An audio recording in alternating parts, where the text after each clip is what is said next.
character flaws. Everyone has them, and in a novel, everyone needs them. But before you start sticking character flaws on all your characters or willy-nilly, it is important to step back and think about how those flaws will be perceived by your reader, who has to spend the next 8 hours of their lives dealing with those flaws while they read your book.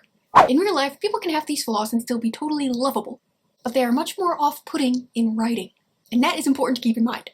Obviously, all flaws can be well done and yada yada, but this is a list of 7 flaws that are far more likely to result in people hating your protagonist and giving up on your novel, and maybe even on you as a writer. And that is not what we want, so be careful when giving any of these 7 flaws to your main character, your protagonist, your point of view character, the character whose head we are forced to be inside throughout the length of the story.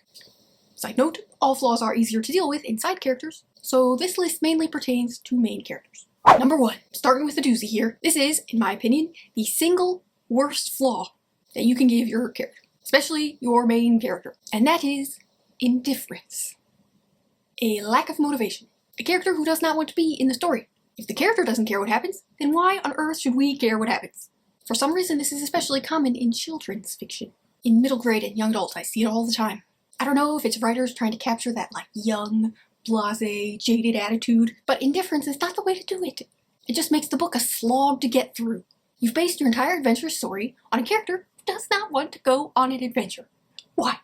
Why are they even in this story? A lot of times this character has an enthusiastic best friend who's always dragging them along to the adventure and forcing them to do things, and I'm just standing there like, why aren't we in their head? We're stuck with Boring McBoringson over here and all his grumpy thoughts. Now, the caveat to this is the unwilling hero, a character who does not want to be on this adventure, but some greater need drives them to complete the journey. They still have a driving motivation, and they are still propelling the story along, rather than constantly trying to hold it back, even if the character is grumbling the whole time about it. For example, this might be an apprentice character to a blacksmith whose only goal in life is to become a blacksmith, but their wild younger brother gets kidnapped by dragons, so now the apprentice has to go on a crazy adventure in order to save their brother. His driving motivation is his love for his brother, even though the last thing he wants to do is go on an adventure. He's an unwilling hero. Do you see the difference? Terrible flaw number 2, entitlement. Now, maybe this is a personal opinion, but an entitled protagonist is hard to come back from, at least for me. I'm not saying your characters can't have blind spots or they need to be the picture of humility or anything, but entitlement is very difficult to make rootable. A character that I want to root for. Not even likable. I know a lot of people don't need their characters to be likable. I do enjoy a likable character, but that's not what this is about. For me, it's very difficult, next to impossible, to create an entitled character that motivates me to continue reading the story. As in, I just stop. I put the book down and never pick it back up again. For example, controversial example, college-aged Rory in Gilmore Girls. I literally stopped watching the show. I have never even seen the last 2 seasons. Because I was so annoyed with every choice that Rory was making, and I hated Logan. I know a lot of people love him, but I just could not stand his entitled little face. Terrible flaw number 3, greed. This is often a character flaw that is given to the antagonist or the villain of your story, and maybe that makes it an interesting character flaw to give to the protagonist and experiment with that, trying to incorporate greed into your point of view character. But, like entitlement, it is a tough one to make rootable. Greed is a powerful motivator. If it is your character's primary flaw, then it will be very difficult to create a story that isn't pulled almost exclusively by their greed. Unless your protagonist isn't propelling the plot so much as reacting to it, which isn't a great thing to do, because it leaves your reader feeling like they're not reading so much story, but just like a sequence of events, just one thing after another. So unless you're doing that, then you're probably going to end up writing a story about a greedy character, doing greedy things. It's very hard to make that as a main character rootable type of behavior. And you just have to trust that your reader isn't going to get annoyed and abandon ship, either because they don't want to read a story about a greedy protagonist, or because they think that the only way this story can go is to be some kind of parable or cautionary tale, a teaching story about not being greedy and the importance of not being greedy. And people don't really like that. You know, Scrooge meeting his 3 ghosts of Christmas past and future, whatever that story is about, that story is dead and done. We've seen it all a million times. Literally every year we see it. We don't need to see it again in your story. Regurgitate it. No one wants to feel like a story exists solely to teach them something. It feels preachy and it puts people's backs up. That is just something to keep in mind. Terrible flaw number 4. A character who is overly officious. A busybody, always butting their nose into people's lives and trying to control or fix them somehow. Think Jane Austen's Emma. That entire book is literally just Emma poking her nose in other people's business and causing problems, and then never apologizing or even realizing it, and yet also somehow ending up with her own happily ever after. It's annoying, and it makes it so that story is one that I never feel the need to return to. I don't want to read it over and over again, like an enjoyable story such as Pride and Prejudice, where the main character isn't so annoying.